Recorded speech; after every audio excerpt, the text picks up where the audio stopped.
Hi friends, இன்றைக்கி வந்து நம்ம ஒரு நைட் டின்னர் அவுட்டு தான் பார்க்க போகிறோம். இது ஒரு 5 நிமிஷம் வீடியோ தான். அந்த வீடியோ ஸ்கிப் பண்ணாமல் ஃபுல்லாக பாருங்கள், ரொம்பவே இன்ட்ரெஸ்டிங்காக இருக்கும். ஸோ நாங்கள் எங்கேருந்து வீடியோ போஸ்ட் பண்ணுறோன்னு பார்த்தீங்கன்னா ராஜபாளையத்துலேருந்து வீடியோ போஸ்ட் பண்ணுறோம். இந்த வீடியோ ஃபுல்லாக நாங்கள் வந்து நைட்டு டின்னர் வந்து என்ன சாப்பிட்டோம் எங்கே சாப்பிட்டோம் அப்படின்றத பார்க்க போகிறோம். ராஜபாளையத்தில் வியாழக்கிழமை சந்த நாள் அப்படிங்கிறதுனால ரொம்பவே க்ரௌடாக இருந்தது. அந்த க்ரௌடெல்லாம் கிராஸ் பண்ணுறதுக்குள்ளேயும் பயங்கர பசியாயிடுச்சு. ஸோ அப்போ நாங்கள் சாப்பிட போன இடம் தான் ஐயனார் கோயில் ரோட்டில் இருக்கிற காபா உணவகம். ஹோட்டலுக்குள்ளே போனதுமே நாங்கள் ஃபஸ்ட்டு வாங்கினது வந்து முட்டை பரோட்டா தான். சின்ன வயசுலேருந்து எனக்கு முட்டை பரோட்டா தான் ரொம்ப பிடிக்கும், அதனால் அதுதான் ஃபஸ்ட்டு வாங்கினோம். நெக்ஸ்ட்டு வந்து சிக்கன் ஃப்ரைட் ரைஸ் வாங்கினோம். ஸோ ஃபேமிலியோட 4 பேர் சாப்பிட்றதுனால ஒரு இது வாங்கி எல்லாருமே ஷேர் பண்ணி சாப்பிட்லான்னு சொல்லிட்டு சிக்கன் ஃப்ரைட் ரைஸ் வாங்கினோம். ரொம்பவே நல்லா இருந்துச்சுங்க. கேப்சிகம், கேரட்டு, முட்டைக்கோசு இந்த இதெல்லாம் போட்டு ரொம்ப டேஸ்ட்டாக இருந்தது. சரி, வெறும் சிக்கன் ரைஸை எதுக்கு சாப்பிடணும், கூட தான் 2 சாஸ் இருக்கே அதையும் சேர்த்து ஊற்றுவோன்னு டொமேட்டோ சாஸை ஊற்றி அதுக்கு மேலே சில்லி சாஸை ஊற்றி நல்லா பிசைஞ்சு அடித்தாச்சு. சிக்கன் ஃப்ரைட் ரைஸ் ரொம்பவே டேஸ்ட்டாக இருந்தது. என்ன தான் பாய் கடையில் பிரியாணி ரொம்பவே டேஸ்ட்டாக இருந்தாலுமே இங்கே வந்து சிக்கன் ஃப்ரைட் ரைஸ் தான் ரொம்ப நல்லா இருக்குங்க. நீங்கள் யாரெல்லாம் காபா உணவகத்தில் இந்த சிக்கன் ஃப்ரைட் ரைஸ் சாப்பிட்ருக்கீங்கன்னு மறக்காமல் சொல்லுங்கள். நீங்கள் ஐயனார் கோயில் ரோடு பக்கம் வந்தீங்கன்னா மறக்காமல் காபா உணவகத்தில் போய் இந்த சிக்கன் ஃப்ரைட் ரைஸ் கண்டிப்பாக டேஸ்ட் பண்ணி பாருங்கள். ரொம்பவே சூப்பராக இருக்கும். எனக்கு தெரிஞ்ச இந்த சிக்கன் ஃப்ரைட் ரைஸ் வந்து நம்ம கொரோனா லாக்டவுனில் இருந்தால் ரொம்ப ஃபேமஸாக இருக்குது. அதுக்கு முன்னாடி இவ்வளோ ஃபேமஸாக இருந்த மாதிரி எனக்கு ஞாபகம் இல்லை. அதுக்கப்புறம் தான் சிக்கன் ஃப்ரைட் ரைஸ் ரொம்பவே ஃபேமஸ் ஆக ஆரம்பிச்சிச்சு.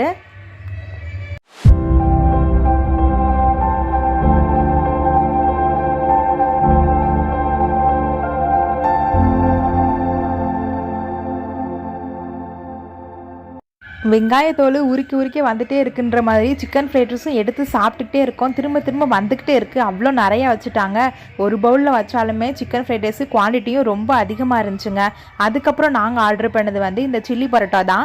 நான் ஆர்டர் பண்ணதில் என்ன நினச்சேன் அப்படின்னா, சில்லி பரோட்டானா சிக்கன் ஃப்ரைட் ரைஸில் சிக்கன் பீஸ் போடுற மாதிரி பரோட்டாலையும் சில்லி பீஸ் போடுவாங்க அப்படின்னு நினச்சி நான் வாங்கினேன். கடைசி பார்த்தா வாங்கினதுக்கப்புறம் தான் தெரியுது சில்லி பரோட்டானா சிக்கன் பீஸ் போட மாட்டாங்களா, பரோட்டாவை வந்து எண்ணெயில் பொரிச்சு கொடுப்பாங்களாம். இந்த விஷயம் தெரியாமல் இதை வாங்கிட்டோமே நீ யோசிச்சாலுமே சரி, வாங்கினது எதுக்கு வேஸ்ட் ஆக்கணும் அப்படின்ட்டு வாங்கினது எல்லாமே சாப்பிட்டு முடிச்சாச்சு. ஒரு வழியாக சில்லி பரோட்டாவை சாப்பிட்டு முடிச்சிட்டோங்க. அதுக்கப்புறம் நாங்கள் ஆர்டர் பண்ணது அந்த காடை ஃப்ரை வந்து ரொம்பவே சூப்பராக இருக்குங்க. இங்கே எப்படி சிக்கன் ஃப்ரைட் ரைஸ் ரொம்ப டேஸ்ட்டாக இருக்கும், அதே மாதிரியே இங்கே காடை ஃப்ரை ரொம்ப டேஸ்ட்டாக இருக்கும். காடையை வந்து ஃபஸ்ட்டு நல்லா மசாலாம் தடவி எண்ணெயில் போட்டு பொரித்து அந்த பொரித்த காடையை எடுத்து வெங்காயம், பச்சை மிளகாய், முந்திரி பருப்பு, வெள்ளைப்பூடி இதெல்லாம் போட்டு சாஸ் ஊற்றி நல்லா ஃப்ரை மாதிரி சூப்பராக கொண்டு வருவாங்க. இந்த காடை ஃப்ரை இங்கே ரொம்பவே ஃபேமஸ்ஸு. இங்கே ஐயனார் கோயிலுக்கு வந்து யாராவது குளிக்க வந்தாங்க அப்படின்னா இங்கே போகையில் வந்து பரோட்டாவும் காடை ஃப்ரையும் கண்டிப்பாக வாங்கிட்டு போவாங்க. ஏன்னா ஆற்றுல குளிச்சுட்டு அப்படியே ஆற்று மேலே உட்காந்து அந்த சுட பரோட்டா காடை ஃப்ரை சாப்பிட்டா செம்ம டேஸ்ட்டாக இருக்கும். இதை வந்து நாங்கள் எக்ஸ்பீரியன்ஸ் பண்ணியிருக்கோம். நீங்கள் இந்த மாதிரி சாப்பிட்ருக்கீங்களான்னு மறக்காமல் கீழே கமெண்ட்டில் சொல்லுங்கள்.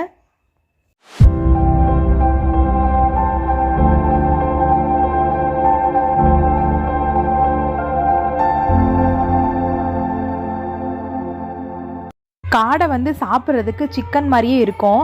சிக்கனோட ஃப்ளேவர் அப்படியே இருக்கும். எண்ணெய் வந்து எலும்பு மட்டும் கொஞ்சம் அதிகமாக இருக்கிற மாதிரி இருக்கும். மற்றபடி சாப்பிட்றது எல்லாமே ரொம்பவே சாஃப்டாக ஜூஸியாக அப்படி நம்ம சிக்கனை வந்து ஃப்ரை பண்ணி சாப்பிட்டா எப்படி இருக்குமோ அதே மாதிரி தாங்க இருக்கும்.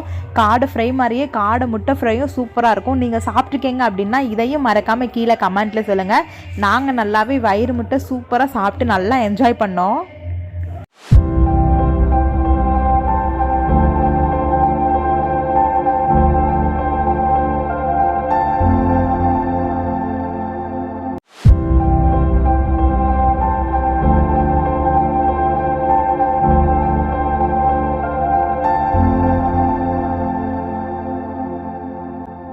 ஒரு வழியாக காடை ஃப்ரையும் சூப்பராக சாப்பிட்டு முடிச்சாச்சு. அதுக்கப்புறமா வயிற்றில் கொஞ்சம் கேப் இருந்துச்சா, சரி அந்த கொஞ்சம் கேப்பே ஏன் விட்டு வைப்பானே அப்படின்ட்டு ஒரு ஆம்லேட் வாங்கி ஃபேமிலியோடு நல்லா சாப்பிட்டோம். நீங்கள் ராஜபாளையம் சரௌண்டிங்கில் இருந்து டின்னர் அவுட்டு போனீங்கன்னா எந்த கடையில் சாப்பிடுவீங்க, என்னென்னலாம் சாப்பிடுவீங்கன்னு சொல்லுங்கள், நானும் தெரிஞ்சுக்கிறேன். இந்த வீடியோ இந்த மாதிரி சூப்பராக முடிஞ்சுங்க. நல்லா சாப்பிட்டு நாங்கள் என்ஜாய் பண்ணோம். இந்த வீடியோ உங்களுக்கு பிடிச்சிருந்துச்சு அப்படின்னா மறக்காமல் இந்த வீடியோக்கு ஒரு லைக் பண்ணிவிட்டு எனக்கு எல்லோரும் சப்போர்ட் பண்ணுங்கள். இந்த மாதிரி தொடர்ந்து இன்ட்ரெஸ்டிங்கான வீடியோலாம் பார்க்கணும் அப்படின்னா நம்ம டைம் வித் ஆர்ஜே சேனலுக்கு சப்ஸ்கிரைப் பண்ணிடுங்க.